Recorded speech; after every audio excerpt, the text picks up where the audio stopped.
आमचा उमेदवार हा एसी मध्ये राहणारा नाही, आमचा उमेदवार हा तळपत्या उन्हामध्ये चटके खाल्लेला उमेदवार आहे. त्याच्यामुळं हा आमच्यातला एक उमेदवार आम्हाला वाटतो आणि हा योग्य उमेदवार भारतीय जनता पार्टीने त्यांच्यामधलं कौशल्य क्षमता पाहून त्यांना दिलेलं आहे.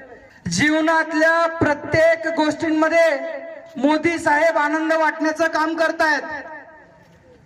मग त्याच्यामध्ये उज्ज्वला योजना असो, प्रत्येक भगिनीला घरामध्ये गॅस सिलेंडर मिळतोय, शौचालय मिळतात, शेतकऱ्यांना किसान सन्मान योजनेमधून 6,000 रुपये मिळतात, गरिबी रेषेच्या खाली जगणाऱ्यांना 5 लाख रुपयाचा स्वास्थ्य विमा हा मोदी साहेबांच्या योजनेतून मिळतोय.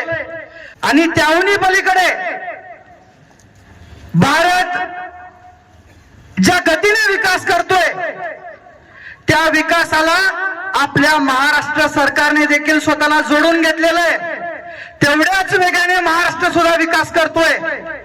पंतप्रधान मोदी साहेबांनी जेवढ्या काही योजना लागू केलेल्या त्या सगळ्या योजना आपल्या महाराष्ट्रामध्ये माननीय देवेंद्रजी फडणवीस साहेब यांच्या नेतृत्वात प्रामाणिकपणे राबवल्या जात आहेत. जे मागील काळात आपण हजारोच्या संख्येने किसानांच्या आत्महत्या बघत होतो, शेतकऱ्यांच्या आत्महत्या बघत होतो, त्यावर आता कुठेतरी लगाम लागलेला दिसतोय. जे हल्ले बॉम्बस्फोट आतंकवाद होत होता त्याच्यावरती आता लगाम लागलेला दिसतोय. जे आमच्या भारताचं स्वर्ग होतं काश्मीर, तिथून 370 हटवून तिथे आतंकवाद्यांनी जे नरक केलेलं होतं त्याला परत एकदा स्वर्गामध्ये रूपांतर माननीय नरेंद्रजी मोदी साहेबांनी केलेले. अखंड हिंदुस्थानाचे आराध्य दैवत छत्रपती शिवराय यांनी आम्हाला संदेश देखील दिलेला आहे. जेव्हा देश आणि धर्म अडचणीत होता तेव्हा शिवाजी महाराजांनी त्या काळात सुद्धा विधर्मीयांना त्यांची जागा दाखवली होती, त्यांना धूळ चारली होती. पाहिजे असते तर त्यांना युती करता आली असती मुघलांसोबत, पण त्यांनी केलेली नाही. कारण देशाच्या सन्मानाचा, देशाच्या स्वाभिमानाचा प्रश्न होता आणि जिथं देशाच्या सन्मानाचा आणि स्वाभिमानाचा प्रश्न आहे तिथं तडजोड नाही. आणि आज जर या स्वाभिमानाचा आणि सन्मानाचं जर कोणी रक्षण करू शकत असेल तर ते फक्त माननीय पंतप्रधान नरेंद्रजी मोदी साहेब आहेत. आज मोदी साहेबांचं प्रतिनिधित्व करायला रामभाऊ सातपुते आपल्या सोलापूरच्या लोकसभेमधून उभे राहिलेले आहेत.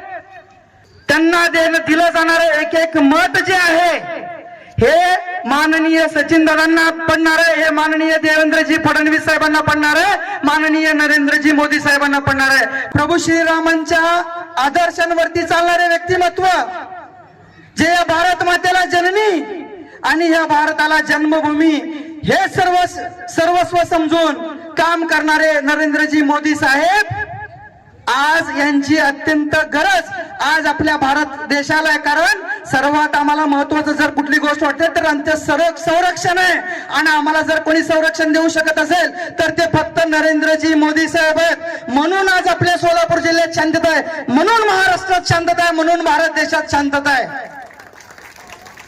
आणि आज आम्ही इथं वळसंकरांच्या वतीनं रामभाऊ आम्ही धडधडीत सांगतो, आमचा पाठिंबा हा नेहमी विकासाला आहे, आमचा पाठिंबा हा रोजगाराला आहे, आमचा पाठिंबा हा आमच्या संरक्षणाला आहे, आमचा पाठिंबा या देशाच्या स्वाभिमानाला, आमचा पाठिंबा भारतीय जनता पार्टीला आहे. आता मला सांगा, जनआशीर्वाद घ्यायला आलेल्या